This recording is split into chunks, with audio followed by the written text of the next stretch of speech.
Oke, kita mulai podcast kita pada hari ini. Izinkan kami. Bismillahirrahmanirrahim. Assalamualaikum warahmatullahi wabarakatuh. Waalaikumsalam warahmatullahi Waalaikumsalam. wabarakatuh. Wassalamualaikum ala Sayyidina Muhammad wa ala ali Sayyidina Muhammad amma ba'du. Yang pertama-tama kita panjatkan puji dan syukur kita kepada Allah Subhanahu wa taala yang telah memberikan nikmat yang melimpah kepada kita semua. Tak lupa kita sampaikan salawat dan salam sanjungan kita kepada Nabi kita Nabi Muhammad sallallahu alaihi wasallam. Semoga kita selalu mendapatkan syafaatnya sampai yaumil akhir. Amin ya rabbal alamin. Dan saya ucapkan selamat datang kepada narasumber yang terhormat pada Zoom meeting podcast kita di kepemimpinan Pancasila, Integritas dan Bela Negara pada hari ini. Dan tema kita adalah memotret kemungkinan timbulnya ancaman, tantangan, hambatan dan gangguan kinerja ASN dengan adanya efisiensi anggaran dan pengaruhnya terhadap integritas ASN. Bersama saya pada hari ini ada 3 narasumber yang luar biasa, semuanya adalah peserta Diklat PKA 3 Angkatan 4 tahun 2025, yaitu pejabat administrator di instansi masing-masing. Dan untuk menghemat waktu, mari kita saling memperkenalkan diri.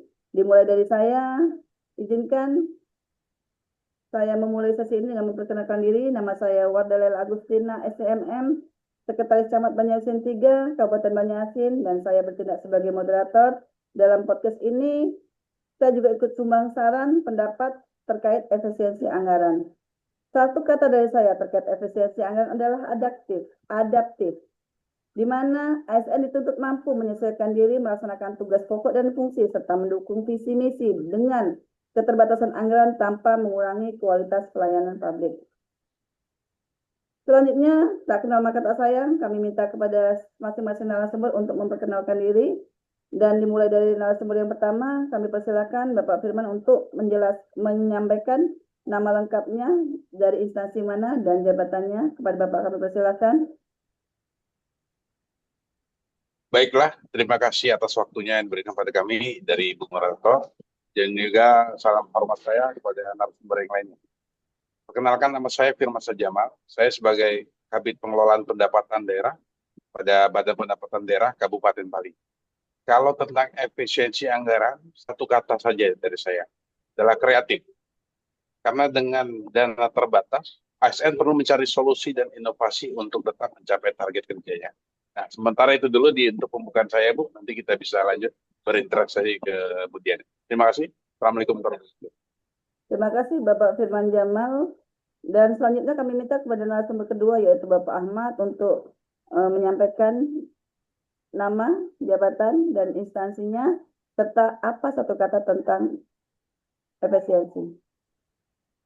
Terima kasih Bu Moderator. Assalamualaikum warahmatullahi wabarakatuh. Perkenalkan, nama saya Ahmad Lamsari selaku Sekretaris Dinas Lingkungan Hidup Kabupaten Ogan Ilir. Terkait materi kita pada hari ini, satu kata dari saya yaitu profesional. Sebagai ASN, kita tetap menjalankan tugas dengan integritas dan etika meskipun dalam kondisi efisiensi. Mungkin itu dulu sebagai pembuka dari saya. Silakan dilanjut dengan narasumber berikutnya.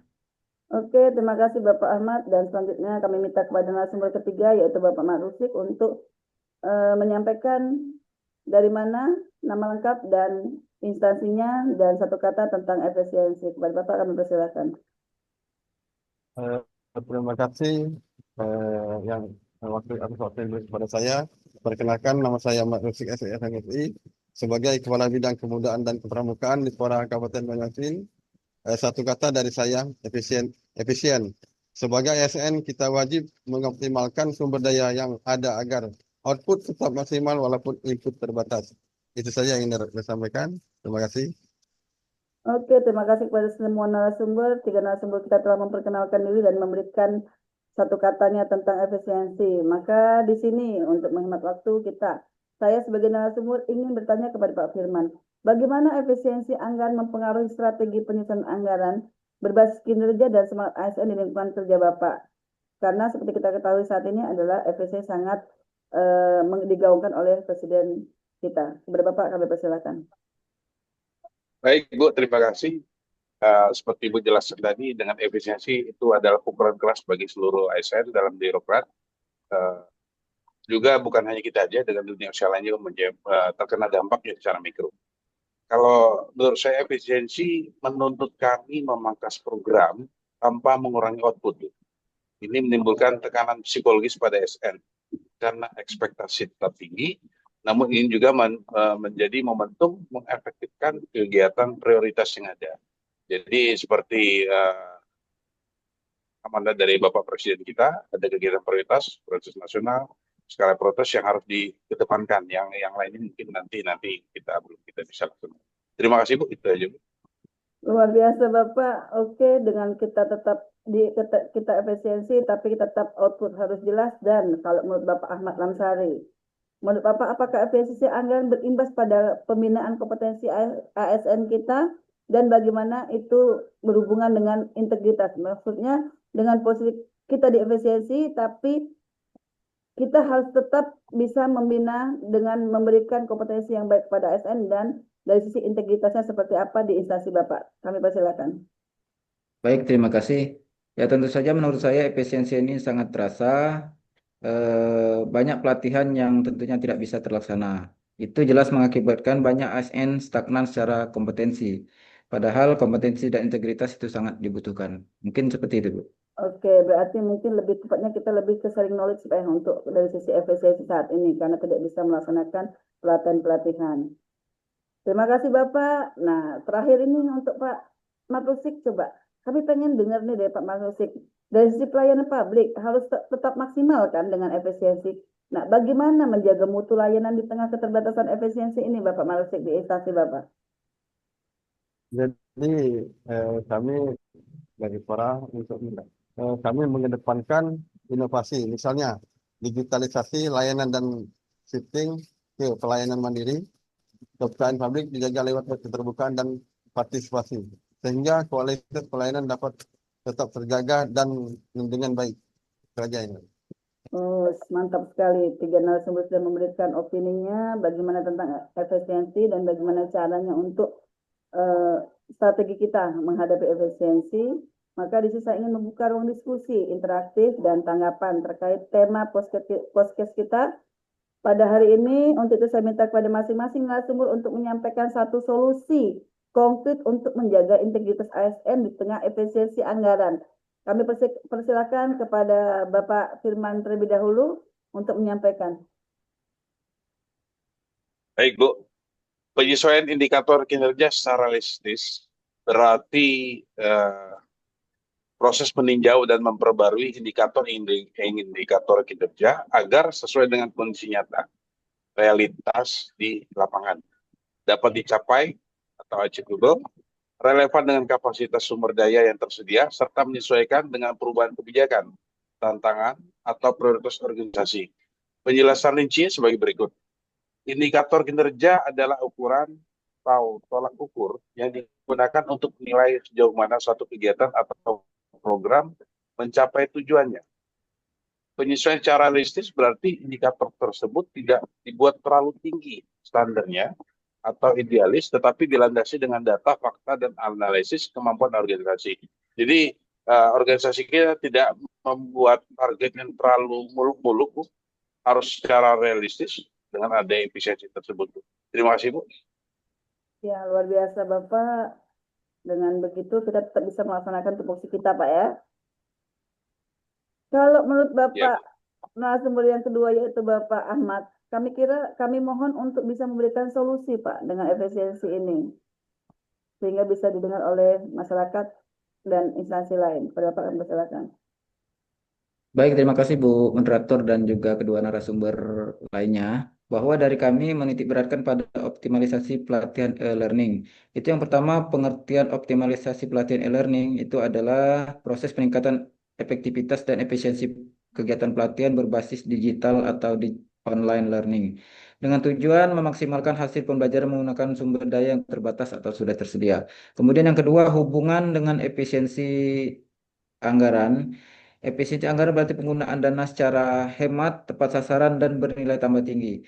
E-learning berkontribusi signifikan dalam upaya ini karena memiliki beberapa manfaat. Antara lain, menurut kami, yang pertama, itu jelas mengurangi biaya operasional. Yang kedua, fleksibilitas waktu dan lokasi. Yang ketiga, tentu saja skalabilitas dan akses yang luas. Dalam artian dapat menjangkau lebih banyak peserta secara serentak dengan biaya tetap, kemudian tentunya dapat digunakan oleh ASN di daerah terpencil tanpa mengeluarkan biaya dan tambahan logistik. Mungkin demikian dari kami, Bu. Ya, luar biasa Bapak, itu menjadikan salah satu solusi-solusi Pak dengan efisiensi kita saat ini. Kita kami minta untuk dari sisi Bapak Matrusik, apa nih solusi yang akan diambil dengan efisiensi kita saat ini Pak? Kami pada Pak Matrusik kami persilakan.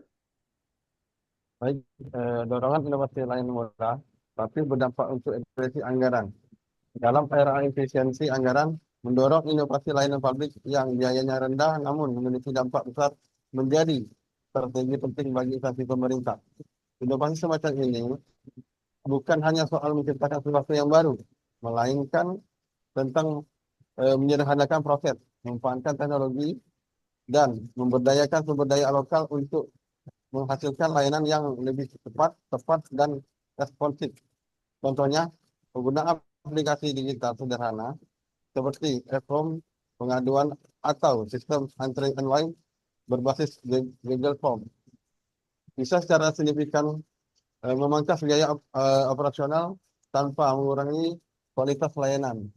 Dengan pendekatan tersebut, institusi dapat tetap menjaga kualitas layanan publik di tengah keterbatasan anggaran, sekaligus memperkuat kepercayaan masyarakat terhadap birokrasi. Oke, itu saja Bapak. Ya. Terima kasih banyak. Tiga narasumber kita sudah memberikan solusi-solusi bagaimana cara menghadapi efisiensi kita saat ini. Dan baiklah, terima kasih atas diskusi kita yang sangat inspiratif. Semoga bermanfaat bagi kita semua dalam memperkuat ASN yang berintegritas dan adaptif. Seperti yang sama-sama kita lakukan bahwa kita semua bisa tetap meningkatkan produktivitas kerja dengan efisiensi anggaran saat ini. Dan juga kita sama-sama mendoakan agar kita selalu diberi kesehatan dan kesempatan untuk berjumpa kembali di podcast berikutnya dengan tema yang lebih berbobot dan bermanfaat bagi kita semua. Kami ucapkan sekali lagi terima kasih banyak. Sehat selalu buat semua narasumber. Semoga lebih sukses ke depannya. Sama-sama. Sehingga Sama Bu. Sama-sama. jabat yang lebih Maaf. baik dan bisa mendukung visi misi di kabupaten masing-masing. Dan saya Siap. sebagai narasumber mohon maaf sebagai moderator mohon maaf ada salah-salah kata. Kepada Allah saya mohon ampun dan akhir kalam. Wabillahi muwaffiq ila aqwamit thoriq. Wassalamualaikum warahmatullahi wabarakatuh. Sampai jumpa di kesempatan Waalaikumsalam. berikutnya. Waalaikumsalam Warahmatullahi warahmatullahi wabarakatuh.